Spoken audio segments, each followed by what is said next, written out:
The purpose of a light vehicle transmission is to transmit engine torque to the driving wheels. It also has to provide for this torque to be increased or decreased to suit differing road and operating conditions.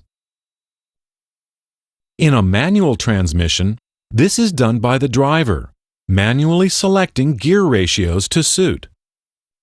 In an automatic transmission, it is done by both the transmission control system, automatically selecting the gearing according to load and speed, and by the torque converter. The torque converter is mounted on the engine in the same place as a manual clutch and does the same job, transmitting engine torque to the input shaft of the transmission.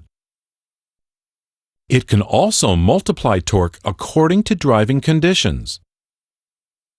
It's a fluid coupling, with the fluid acting as the driving medium, since none of the converter components are physically connected to the others. It acts as an automatic clutch.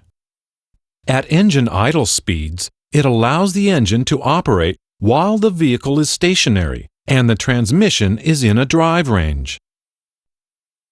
In its simplest form, a single-stage torque converter has three elements: the impeller, the turbine, and stator.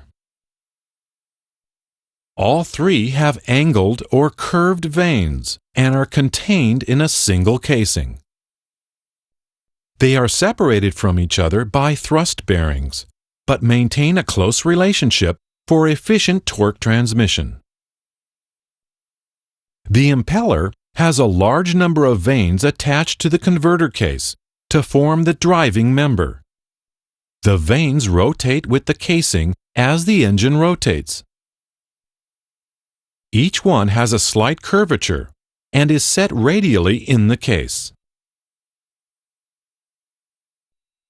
The turbine is similar in construction to the impeller, but with more vanes and with a greater curvature. The direction of curvature of the turbine vanes is opposite to that of the impeller vanes.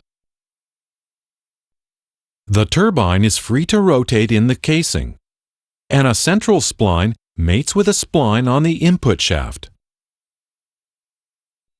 When the fluid coming from the impeller rotates the turbine, the transmission input shaft also rotates. Both the impeller and the turbine are fitted with a torus or guide ring. This helps to secure the vanes in position. It also reduces turbulence at the center to improve efficiency. The stator has a small set of curved blades attached to a central hub and is positioned between the impeller and the turbine. The central hub is mounted on a one-way clutch, splined to a stator support shaft, and fixed to the transmission case. The one-way clutch allows the stator to rotate only in the same direction as the impeller. Trying to rotate the stator in the opposite direction locks the stator on the support shaft and holds it stationary.